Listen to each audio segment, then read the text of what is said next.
Welcome to today's podcast interview. I brought on Alicia Kramer, a fellow mindset and business coach. Alicia, welcome. Hi, Heather. I'm super excited to be having this conversation. Please give listeners a little background. Where do you live and what do you do? Okay, so where do I live? Oro Valley, Arizona. Still very hot here this time of the year. Absolutely gorgeous, though. Um, what do I do? I get in people's heads, kind of like you. But as a hypnotherapist, I do use probably some slightly different processes. Obviously, hypnosis, conversational hypnosis, a lot of NLP.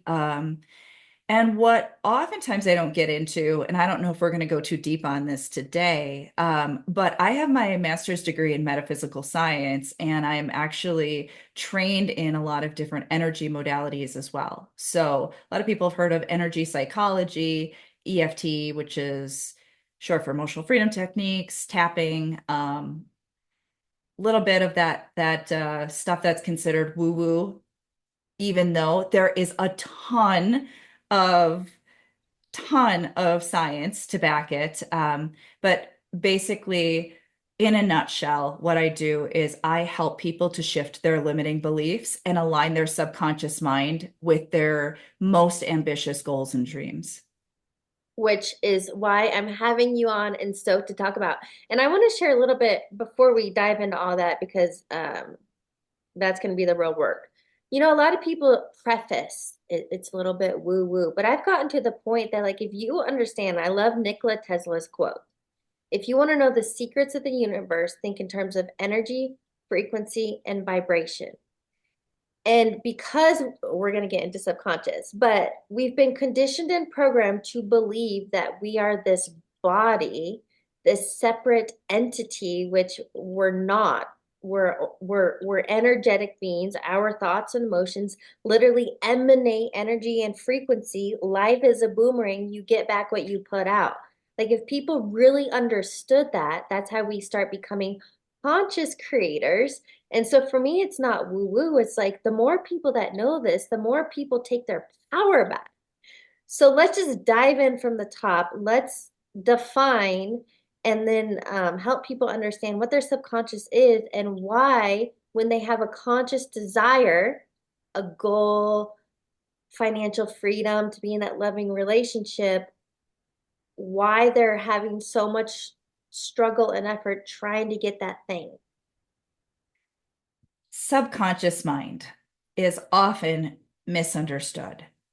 Now, I've gone through conventional psychology courses and I've gone through alternative psychology courses. I also, am an avid reader of incredible thought leaders like Dr. Joe Dispenza or Dr. Bruce Lipton. I mean, there's so many, but I'm also a student of more of like the metaphysical classics like Neville Goddard and the, our um our incredible modern channels like Abraham Hicks, or even all the way back to like the Seth material or alternative sources like Bashar.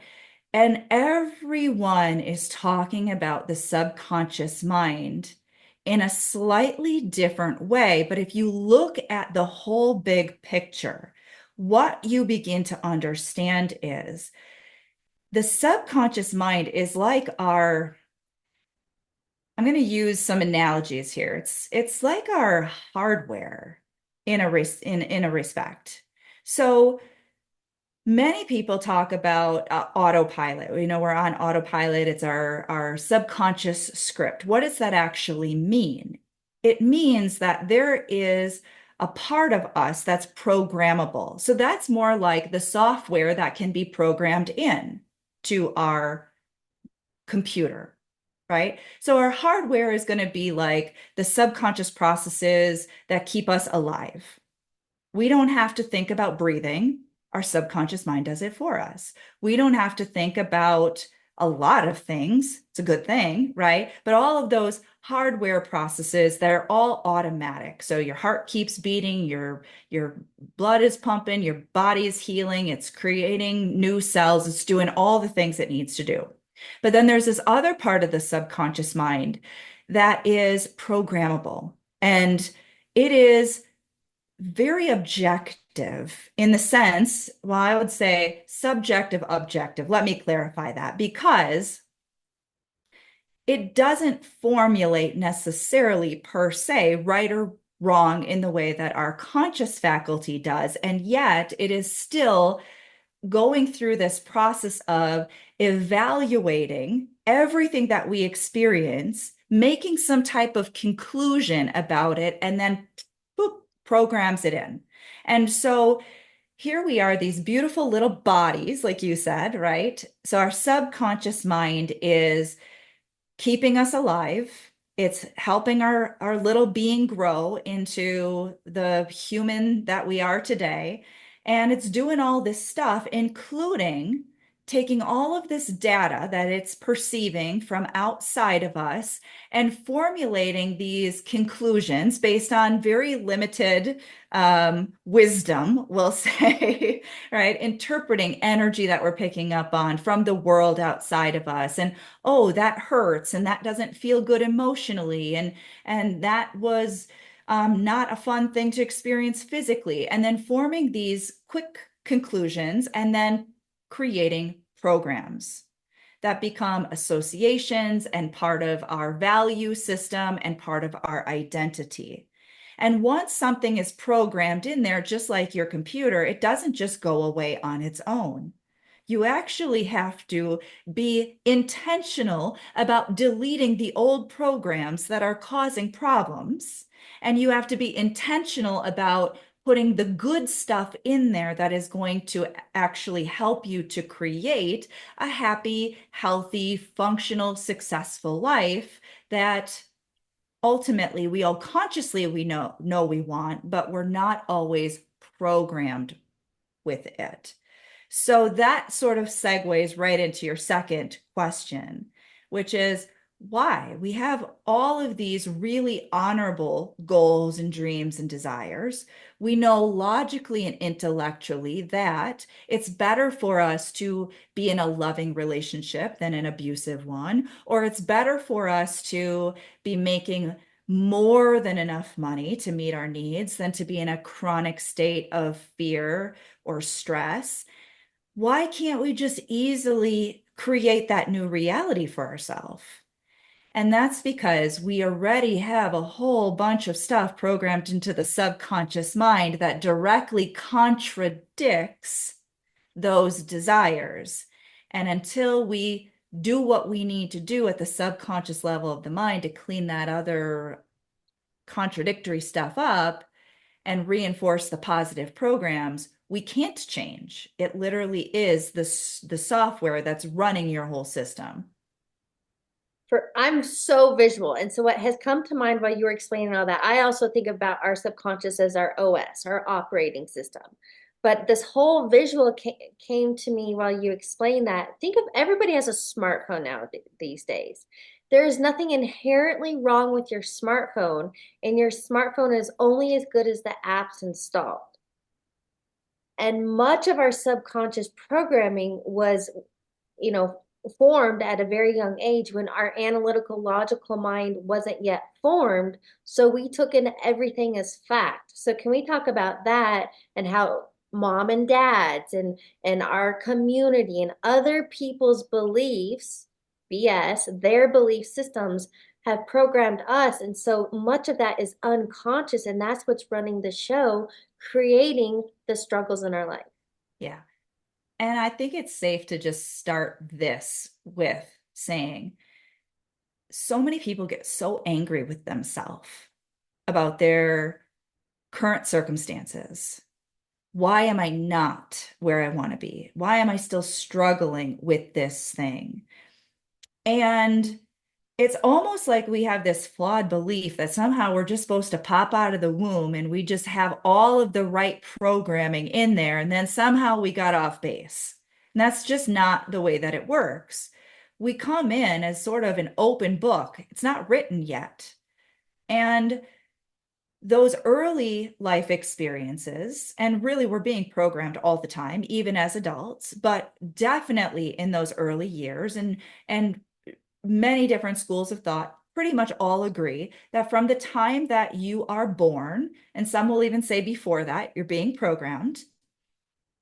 And until you're about 7 to 10, it varies slightly depending on the expert you listen to, but we'll say between 7 and 10, you're in that theta brainwave state, which means you're hyper suggestible. Now, that open book, that unwritten script. So, how do we learn anything? We're observing. We're taking in all the data, we're processing it, like I mentioned before, without really the wisdom to identify, oh, mom is acting that way because she's upset right now. She's stressed. That wasn't a personal attack on me or my worthiness, right? And so when we have these experiences and we see the people that we look up to, our parents, our source of love and survival, right? The beings who are our go-to resource for learning how to navigate this life that we're in, trying to figure everything out. We see people doing things, we hear people saying things, and we, like you said, right, the subconscious mind is just sort of taking it all in. If, especially in the early years, a lot of it is taking it in as matter of fact. A child is not very, they're very literal, they're not very inferential. So if I say something, um, I make some type of sarcastic comment. My 6-year-old daughter, she's processing that literally, right?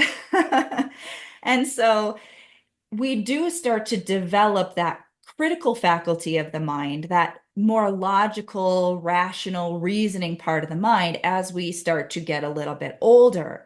But especially early on, it is all very matter of fact. So those things that you heard, your mother, your father, your grandma, your siblings, your religious authority figures, your teachers, all those people saying, you start to just drop that stuff in there as fact.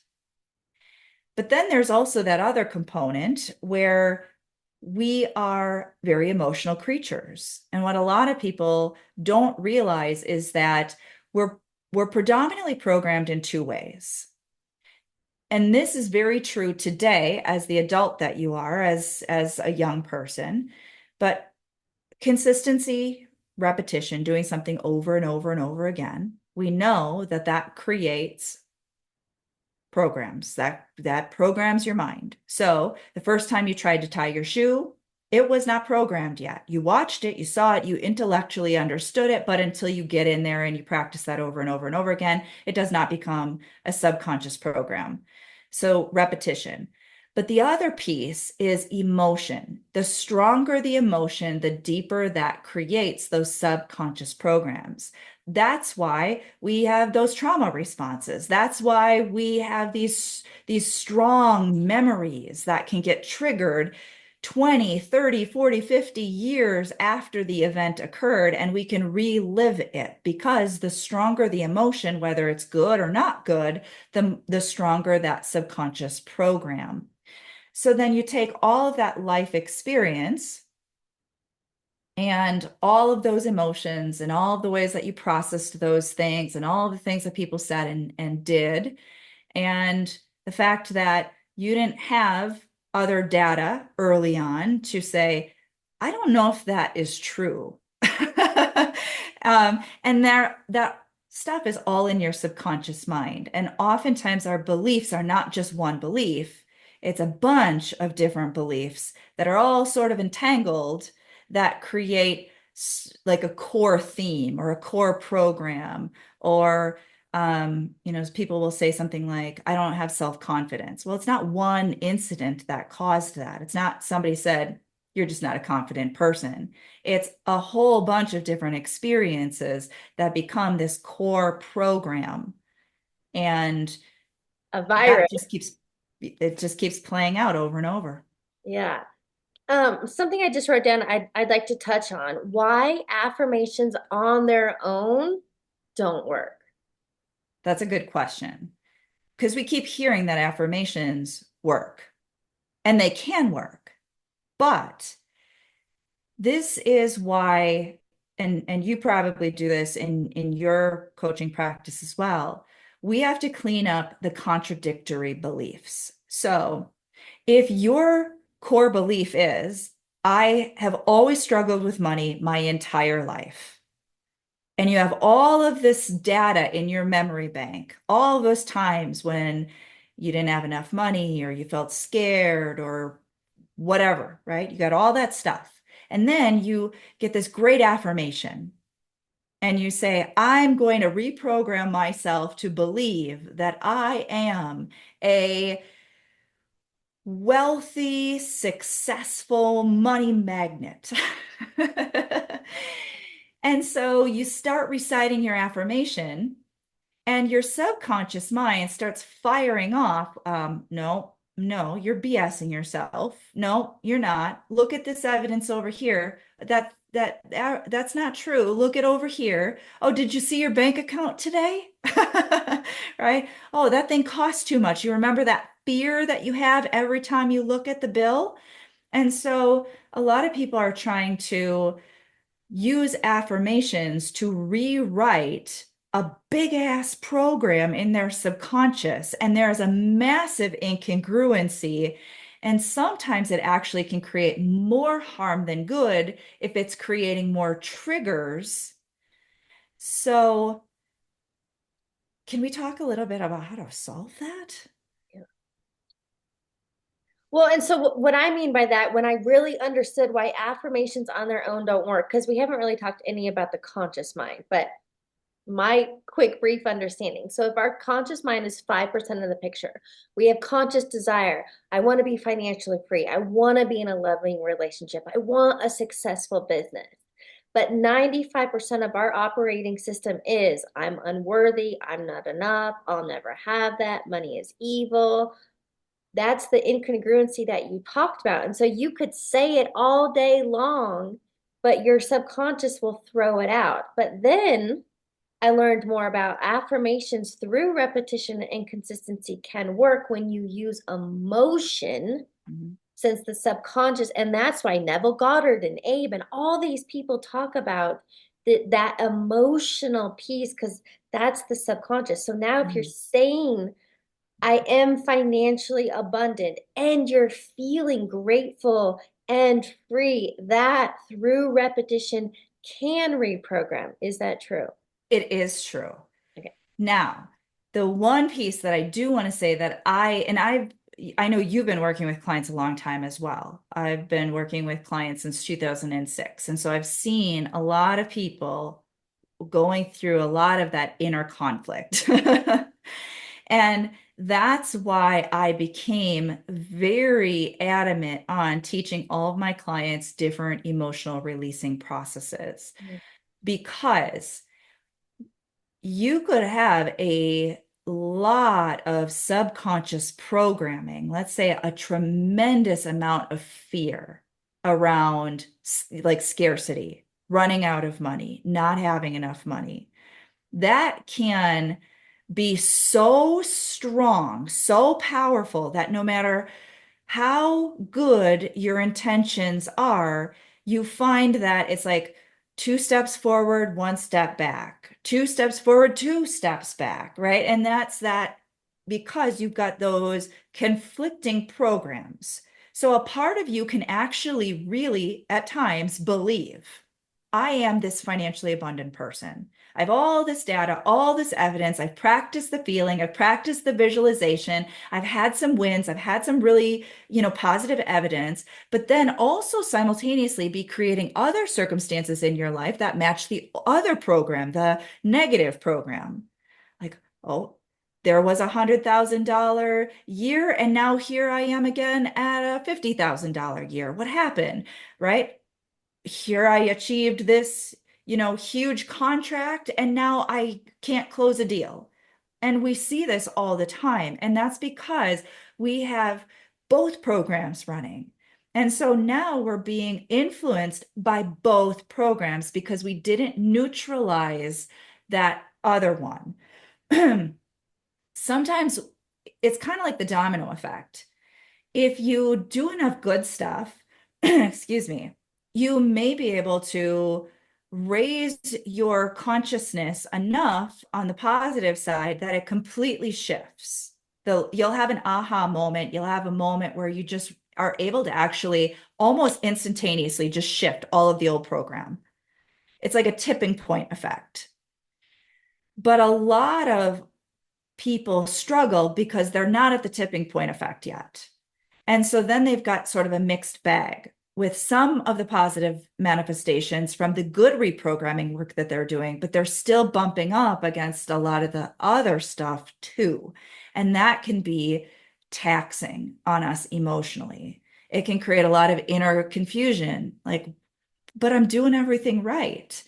And that's why it can be so valuable to look at what are those fears and actually start to neutralize them. When we take the negative emotional charge off of a memory or an association or a belief, it loses its power.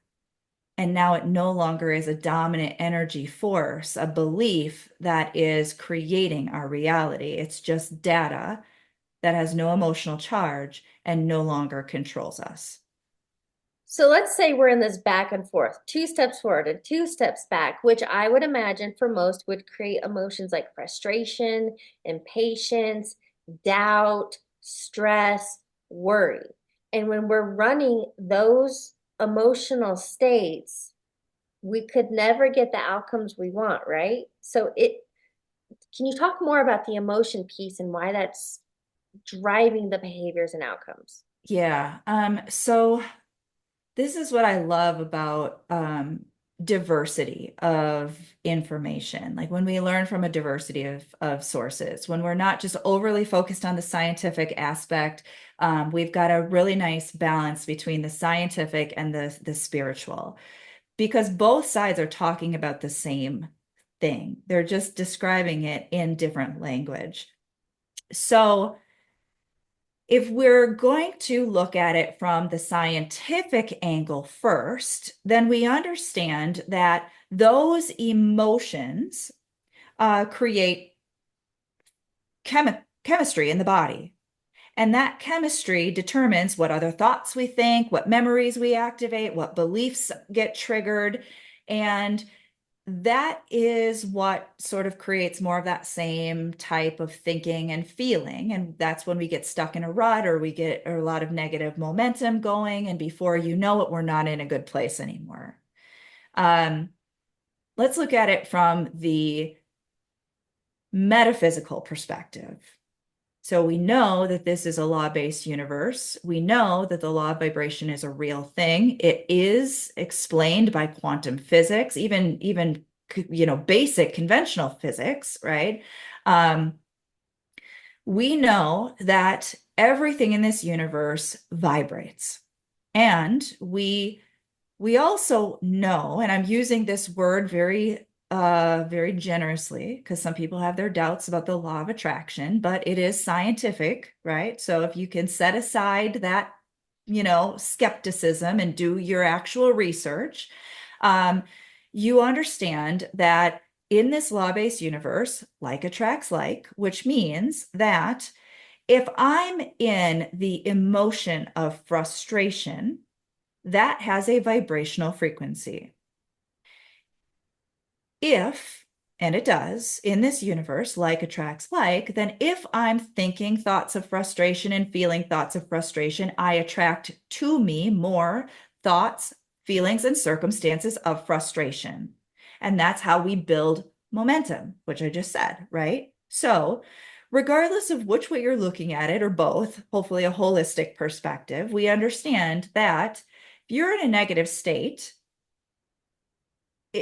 good things don't come out of negativity, right? If somebody's angry, if you're angry and you go and you have a stern talking to your spouse or your significant other or an employee or your kids or whoever, the conversation is not going to turn out nearly as good as if you went into that conversation with a better mindset, a better energy.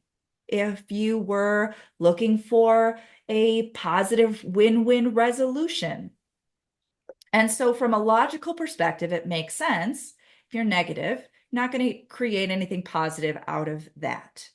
But then when we look at it from that higher perspective and you recognize that we actually get addicted to negative energy, we get addicted to that chemical rush, we get addicted to feelings that are known and familiar, then now you got a problem because your subconscious mind wants to just keep creating the same thing over and over and over, even though consciously you're recognizing, I don't like this way that this feels. I don't like the way that I keep self-sabotaging. I don't like what I keep creating. And so you got to get in there and you've got to do some deeper work oftentimes to break that cycle, pattern interrupt, and get yourself pointed in a positive direction and start to build new momentum going in that other direction. I'd love for you if you could share, uh, well, for sure, a real world experience, whether it's yourself or a client, like what's possible when we identify and shift our limiting beliefs. So I'd love for you to share like a real world example, but also can you take us through practical application? Like what is something the listener can do starting today to help identify and shift their own limiting beliefs to get unstuck in life? So let me share a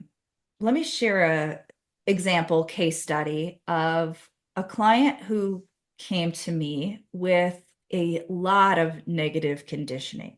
I like to use those examples because sometimes people are like, okay, I might be too far gone. You're not. So this particular client came to me with a goal. He wanted to earn $1 million in his business. Seems like a pretty straightforward goal, right? He wanted to provide better for his family.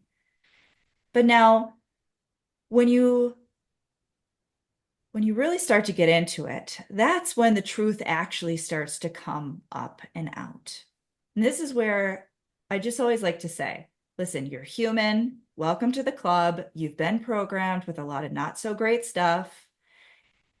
It's natural for us to feel ashamed or embarrassed about those things. But if we could be objective about it, we could see, okay, yeah, I had some pretty wacky upbringing around money and different things. And that's part of my programming. That's why I've been behaving the way that I've been behaving. And that's why I've been creating what I've been creating. So we try to take some of the shame out of it. So this particular client had a relatively straightforward goal. I want to make more money. But when we actually started to get into it, quickly realized he had two failing businesses, was about a couple $100,000 in debt, uh, cheating on his spouse, massive self-confidence issues, deep-rooted money issues, lot of very limiting beliefs, really lacked self-confidence and self-esteem. We're dealing with some heavier stuff. So, practically speaking, what do you do? Do you just have somebody sit there while you hypnotize them and tell them about how they're going to be a millionaire and expect that everything is going to turn out rainbows and butterflies and magical, miraculous? Whoa, No, doesn't work that way. It would be nice, right? We all would love that magic solution.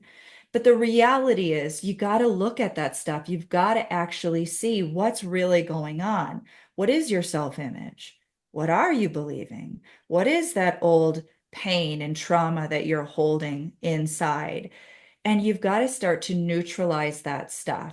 You've got to take the negative emotional charge off of the fear, off of the shame, off of the addictions, our unhealthy addictions. In his case, he was addicted to things that were very out of alignment with his desire to be a good husband and father.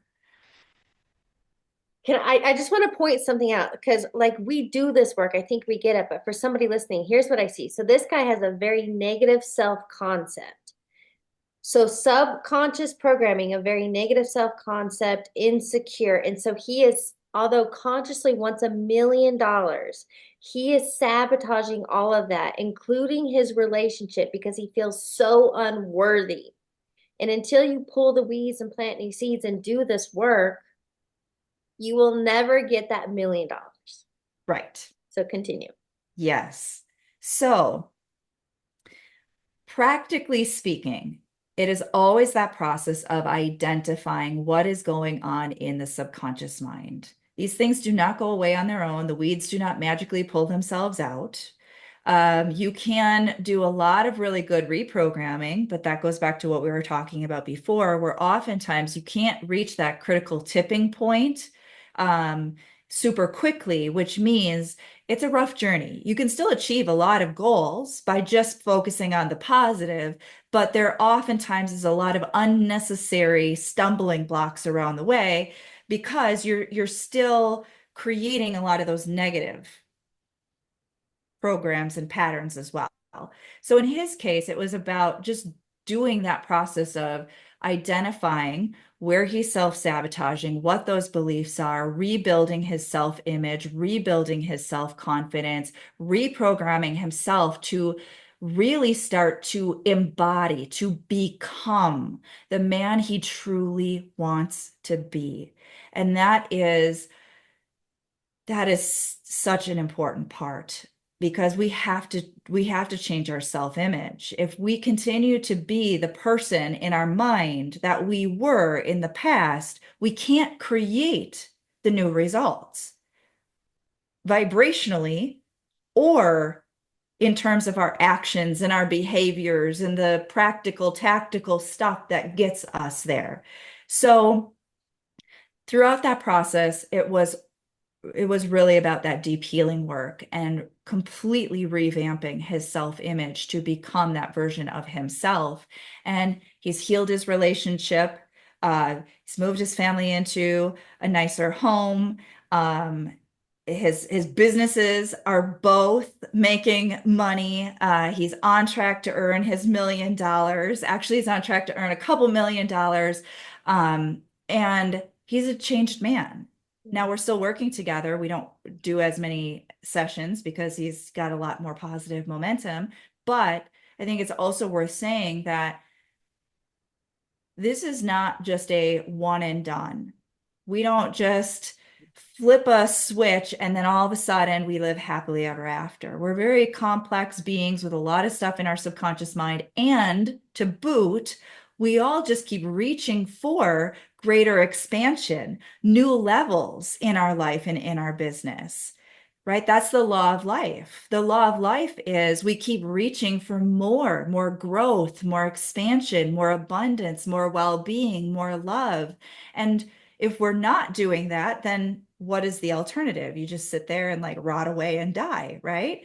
So when we continue to reach for those new levels, the stuff that we haven't addressed in our subconscious that we need to address to be that next version of ourselves will make its way to the surface. I like to think of it like going back to when I was a kid, I grew up on a dairy farm. So every year, my family would have to plant the new crops for the new season. And so they go through the field with um, this thing that cultivates the soil and it pulls up all these rocks. Now those rocks were not at the surface. But now you got to prime the soil to plant the new crop. And when you get the soil ready, where'd these rocks come from? They were always there. It's just that now, because you're doing this sort of new level, so to speak, stuff comes up, and this is the phenomenon that we all experience. That's why you hear the cliches, new level, new devil, and upper limit problems and all that stuff. It just means more of that old stuff comes to the surface that you just have to clean up, and you go through that process again to just align with that next level. I love that metaphor of kind of like a mental garden. And a couple summers ago, I had my dad build me a vertical garden against my fence because I just really wanted to grow my own food. But during that experience, there was like so many epiphanies and ahas. And that's why I love that example that you gave. And especially Abe always talks about gestation periods. So when we get into manifesting, you can't be impatient. So, for example, carrots take 70 days. When you plant the seed, when you come up with that conscious desire, you can't rush it. So whether it's 1 day or 6 weeks or tomorrow, everything has what's called a gestation period. But I love that idea. Like you have to till the soil, and most people just want to like mow the weeds. And we're offering you can't just mow the weeds if you want that lifestyle that you're actually after, right? There's an incongruence within you. And that's why, if we just get really honest with ourselves, really honest, like you look at your life right now, everybody can do this. You look at what you're creating in your life, and you've got to acknowledge, okay, so this is what I'm currently programmed to create for myself. And if that's not what you want, then that means you got to change your inner programs to match that person that you do want to be. But Alicia, if I just go and get in a new relationship or a new job or a bigger home or move to a new city, that will solve my problems. Yeah, right? But that's How what well has that we, worked for you in the past, right? And right? that's the thing, you're right. That feels like relief to the subconscious mind. The subconscious mind says, just get me out of this, and then I'm going to be okay. Just give me the money so I don't have the scarcity. Now, then that's why I think so many people get pissed off about things like the law of attraction. They're like, this is crap because now you're telling me I have to be abundant, think abundant, feel abundant, vibrate abundant in order to have the abundance that I want. And that's just not happening because look at my bank account. Look at how I feel about money. Look at all the evidence. And here's the thing, going back to your point, right? So we know the statistics are not very good on second marriages, right? We know that a lot of people go from one crappy job to another crappy job. The evidence is there. The question is why? If it were just as simple as changing your environment, then why aren't more people happy and successful and crushing their goals? So when you take that time and you look at, okay, well, what's the pattern here? What's going on within me? What do I believe about relationships? Right? At first, it's going to be super, like surface level stuff. It's all their fault. They're a bad person. They bamboozled me. They made it seem like they were amazing and they loved me, and then they got super, awful and horrible, and it's all their fault. I didn't know. I was tricked. Right? But then you go deeper and you say, okay, well, what's really going on here? How does this make you feel? Well, it makes me feel like I can't trust anyone. Makes me feel like people are always, going to take advantage of me. Well, okay, where did that come from? Like, and now you start to see, oh, that was how I felt growing up as a child. Programs, patterns, right? Beliefs. So then you're telling me you take those beliefs that are programmed in you, that are creating this current circumstance, and now you take yourself with that program into a new relationship, and somehow magically you're just not going to feel that way anymore. Magically, you're going to be able to trust people. Magically, you're going to have a happy, loving, harmonious partnership. It's highly unlikely because what ends up happening is we are subconsciously magnetized vibrationally as well, magnetized to the person that is going to be the self-fulfilling prophecy for our beliefs. You gotta change the programs. I think I first heard it from Wayne Dyer, but it's we don't attract what we want, we attract what we are. And then I Hmm. heard Dispenza on a podcast interview say, sit down and write out all the things you want in that ideal partner and then become that. So if you want somebody emotionally intelligent or stable or kind, loving, if you have to be those things to attract an equal. And so what you're saying is, and this might be difficult for some, when you take 100% radical responsibility, ooh, I've created that. Ooh, why'd I attract this person or this circumstance? What can I learn from this so that I can grow and evolve? That's what I did back in my late 20s. Talk about programs and patterns. I attracted emotionally unavailable workaholic men. Why? That was my dad. So until I understood I had subconscious programs, I was unworthy and deserving of a man's time and attention. And as an adult, I looked at that and I was like, well, that's bullshit, my belief system. Then I had the conscious choice to think new thoughts and actually truly believe that. And since then, I've attracted completely different men. So here's what I want to do.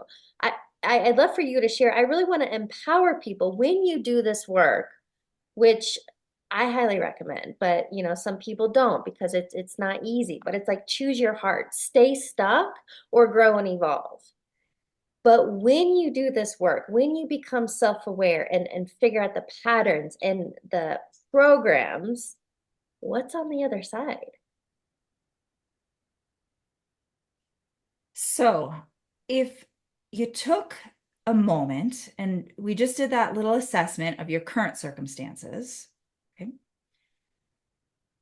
Now look at it from the future perspective of the you who's done the inner work, who has changed internally, who feels confident, worthy, capable, who does feel true self-love, who does feel a sense of genuine inner abundance, who does feel like the successful person that they truly desire and aspire to be.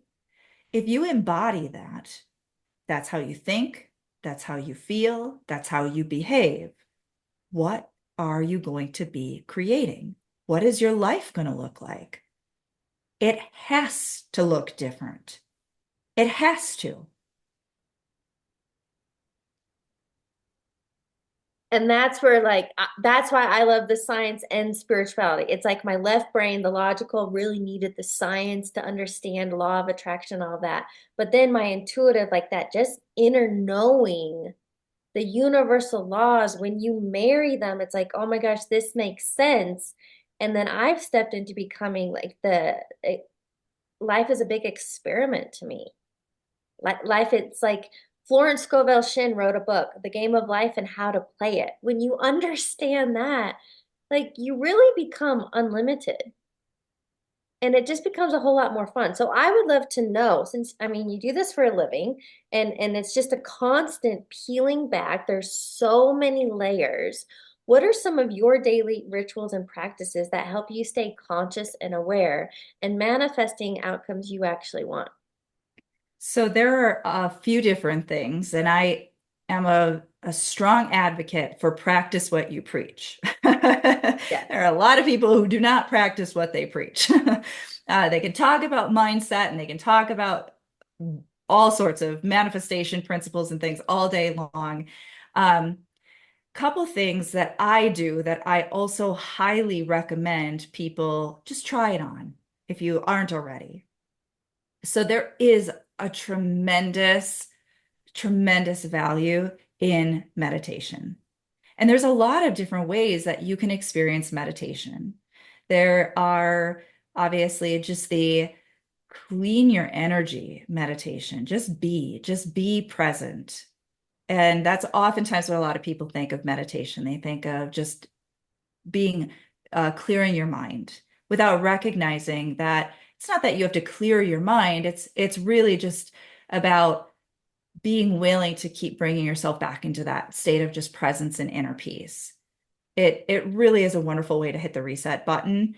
And there are many times where, even in the middle of the day, you know, I have a team, I have a family, um, I have multiple businesses. Um, Sometimes I just literally will take a couple minutes and go into just a purifying, cleansing, meditative state. Just, I like to call it hitting the reset button because our energy can get pulled in so many different directions.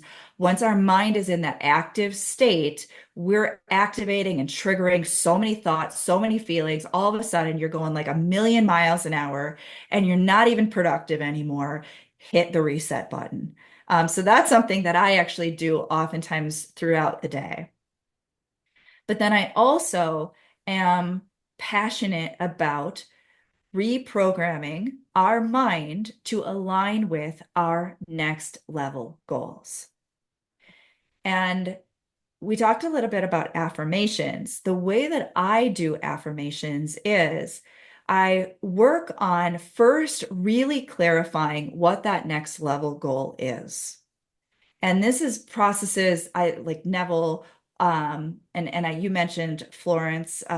These are amazing metaphysical teachers, and they are always talking about aligning the mind, right? Thinking from the end, feeling as though you have it already. And what a lot of people don't realize is that's oftentimes one of the reasons that hypnosis is so effective because you're entering the ideal brainwave state for reprogramming the subconscious mind. But then when you infuse the vision and the emotion, bam, powerfully anchoring it into the subconscious. Then once you do that, you can anchor that to an affirmation. So just like Tony Robbins, right? He's always talking, I mean, back when I started listening to him, I don't even know how long ago, 20 plus years ago, right? I learned anchoring from him before I even got my certification as a hypnotherapist. It's a powerful technique in NLP, it's a powerful technique in hypnosis. Use it to your advantage when you get that strong, clear, emotional connection where you're so dialed into that vision, you anchor it to what I call your power affirmation. And that becomes a mantra that is now anchored to the energy of that visualization, that next level goal. Then, when you use your affirmation and you write your affirmation, now you're actually programming the subconscious mind in a more effective way than just vain repetition or unemotional reciting and all of that. You can program the mind. If you hear something long enough, it's going to start to form those new, neural connections. But when it's devoid of that emotion, which you were talking about before, it's not very powerful. Now, if you take and you anchor that in the subconscious mind and then you reinforce it, now you've got a really powerful recipe for accelerating your reprogramming. And so these are just a couple of the exercises that I do. And I'm always actively releasing, release, release, release. So when I feel any negative emotion, I recognize there's something there. If it's just a simple bit of negative energy, it's very easy to process out, release, and let it go so it doesn't build momentum. If I keyed into some old crap that I really need to address, I'll take the time, I do the deeper work, I take the negative emotional charge off of that old belief or association. And that is just a way of life for me. You know what? A lot of people have a belief that, oh, it's just the 1%. They're just lucky. And my belief is the 1% are doing things differently. And we all have access to do it, but not everybody wants to do the work, right? Not everybody wants to go to the gym and do bicep curls to grow their muscles.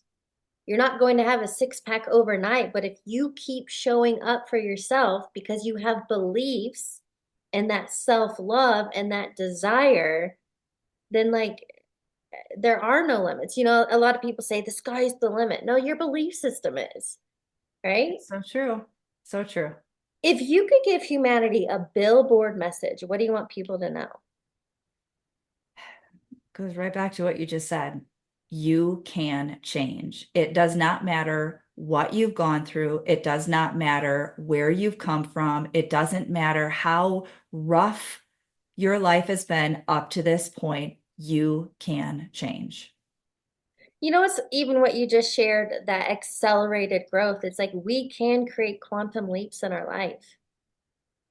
You have to have the belief and then the understanding and like actually do this work, but you can. And there's tons of evidence out there. But bankruptcy to multimillionaire, single for a decade to a loving relationship. Like you can create these quantum leaps in your life when you do this inner work. Absolutely. 100%. I'd love to know from you, what do you believe is a key takeaway you want listeners to get from today's conversation? This is work.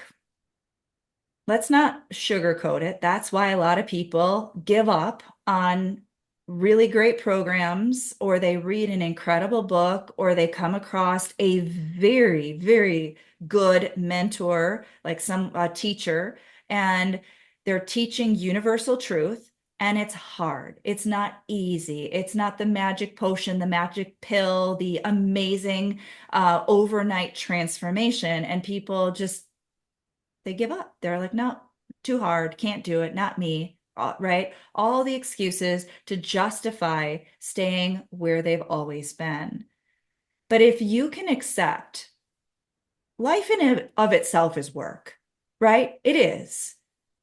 So, like you said, you get to pick what hard you're going to choose. Why not? Why not take this path? Why choose suffering or struggling or sadness or loneliness or scarcity or whatever it is when there are people who can help you? There are teachers that can teach you. You just have to be willing to be okay with whatever that gestation period is for you of your own healing and transformation, and recognize that it's not just a miraculous one and done fix. It's a journey, it's a lifestyle, it's transformation, it's consistent ongoing up leveling, and it's so much better than what you've been accepting and tolerating in the past. Well, even for me, it's a mindset shift, it's a perspective shift that, 6 months or a year from now, the time is going to pass no matter what. I might as well be in the driver's seat of my life. Yeah, yeah. And to be fair, there are people who would not listen this far in to this conversation because they don't want to be in the driver's seat. And that's okay. We don't have to go out and be evangelists and try to convert everybody to being empowered. Some people are they're comfortable in their misery. They like being the victim. They like the drama. They like the attention. They are addicted to the negativity. Sometimes people are discouraged because they look at their spouse or member of their family or whoever and they say, well, they're never going to change. So what happens if I change? Mm. Then I'm going to ruin my relationship or, make them feel terrible about themselves or whatever. And that's just simply not true. It doesn't have to be that way. What I found is when you really do this from a place of self-love, you're going to just keep elevating. And because of the law of resonance, they're going to actually follow, not at your same level, but they're going to keep coming up just enough always to stay within resonance of you, which means you'll watch them grow and change just by virtue of being around you as you transform. And if for some reason they really are unwilling to do that, you have to make peace with that. You have to decide, am I willing to stay here for the rest of my life because they're not willing to budge? And can you make peace with the fact that if they're not subconsciously willing to come on that journey with you, that it's probably for your highest good. 100% I can share that people will fall away. When you're growing and evolving, if they're not growing and evolving with you, they will, relationships will end. People, you might get fired because that job is no longer for your highest good. Things will end so better things can come. And it's just, I think it's acceptance, right? Yes, it's important because otherwise it scares people to the point where they won't take that journey for themselves. They will self-sabotage, they'll get too busy, there'll be something else that's so much more important. And before you know it, they're, a year or 2 years or 5 years or 10 years has gone by and nothing really has changed in any meaningful way. Yes. I think well, we know we could talk about this stuff for years. Uh, but in observance of time, here's what I'd love to do to wrap up the interview. I have a few rapid fire questions for you. First one being, what is a quote or motto that you live by? Oh. I can and I will. Mm, I love that declaration. What is on this topic? So subconscious mind, what we've talked about today. What is a book you're currently reading or highly recommend? Oh, goodness. Such a loaded question. I probably am in the middle of about 20 different books right now, multiple on Kindle, multiple physical. Um,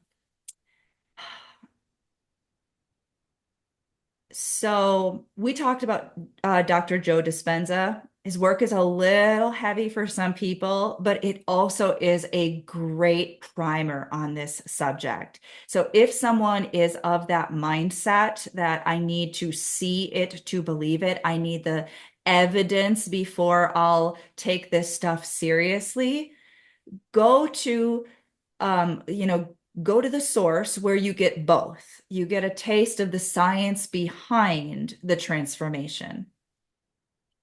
So are you talking about maybe his book, Breaking the Habit of Being Yourself? That's a good one. Yeah, that's a really good one to start with.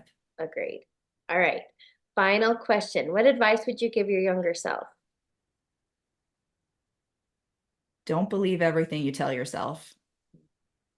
Yes. Powerful note to end on. Alicia, thank you so much for joining me today and having this conversation. I know it was going to be fun. Thank you.